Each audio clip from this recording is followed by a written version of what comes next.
तो आइए आज स्टार्ट करते हैं 11th क्लास का most underrated topic centre of mass. इसकी धज्जियाँ उड़ा दी जाती हैं क्योंकि इसका एक घिसा पिटा डेफिनेशन है कि बॉडी का वो पॉइंट जहाँ मोस्ट ऑफ मास कंसंट्रेट होता है उसको हम सेंटर ऑफ मास कहते हैं। देखो ये डेफिनेशन हर बॉडी के लिए एप्लीकेबल नहीं है। ये डेफिनेशन मैंने जो यहाँ लिखी है सिर्फ और सिर्फ आपके पास नॉन यूनिफॉर्म बॉडीज़ के लिए है।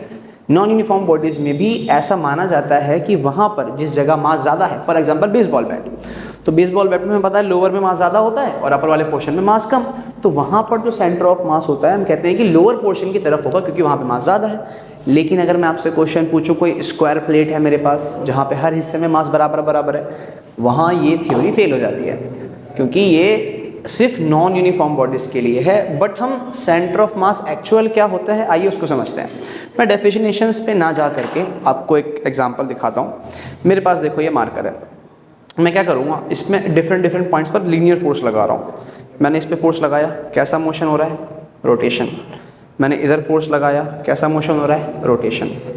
तो अगर आप ढंग से नोटिस करेंगे, चाहे मैं यहाँ फोर्स लगाऊँ, चाहे मैं इस जगह फोर्स लगाऊँ, चाहे मैं इस जगह फोर्स लगाऊँ, ये एक ही पॉइंट के अबाउट रोटेट कर रहा है।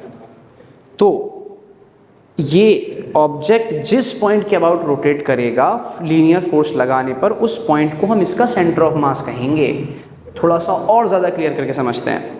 अच्छा, अब उसी पॉइंट पर जिसके अबाउट ये रोटेट कर रहा था, अगर मैं उसी पर फोर्स लगाना शुरू कर दूं तो देखो ये कभी भी रोटेशन मोशन नहीं करेगा, सिर्फ लीनियर मोशन करेगा।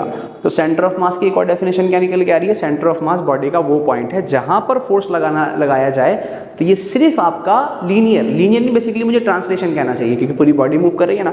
तो सेंटर ऑफ मास बॉडी का वो पॉइंट है जिस पॉइंट पर अगर हम फोर्स लगाएं तो बॉडी हमेशा ट्रांसलेशन मोशन करेगी, और अगर उसके अलावा हम कहीं और फोर्स लगाएं तो उसी पॉइंट के अबाउट बॉडी रोटेट करना शुरू कर देगी। तो उस पॉइंट को हम कहते हैं सेंटर ऑफ मास।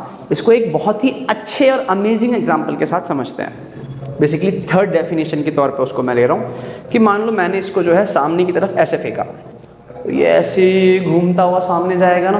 देखो रोटेशन भी कर रहा है, खुद के एक्सिस के अबाउट रोटेट, प्लस ट्रांसलेशन भी कर रहा है, एक लीनियर डायरेक्शन में जा रहा है। ठीक है, तो एग्जाम्पल लिया मैंने आपके सामने, यहाँ पर एक रॉड को फेंका है सामने और वो ऐसे घूमता हुआ जा रहा है। अब मुझे बताओ इस बॉडी में जितने भी पार्टिकल्स हैं सबकी जो वेलोसिटी की डायरेक्शन है वो चेंज होगी ना।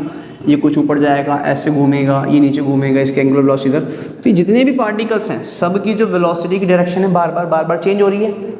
लेकिन इस पूरी बॉडी में एक पार्टिकल ऐसा है जो बिल्कुल सीधा मूव कर रहा है। कौन सा? सेंटर वाला।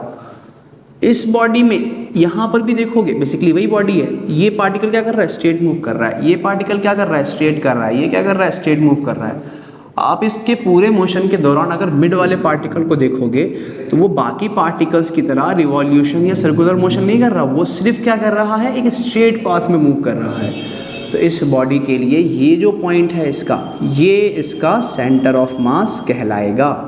ये वही डेफिनेशन हमारी यहाँ प्रूफ हो रही है कि बॉडी का वो पॉइंट जहाँ पे फोर्स लगाया जाए तो वो हमेशा लीनियर मोशन करेगा, या अगर उसके अलावा मैं कहीं फोर्स लगाऊंगा तो उसी पॉइंट के अबाउट बॉडी रोटेट करना शुरू कर देगा। उस पॉइंट को हम कहते हैं centre of mass. I hope आपको सेंटर ऑफ मास की जो टिपिकल सी कहानी थी वो क्लियर हुई होगी। आइए बढ़ते हैं इसके डेरिवेशन की तरफ।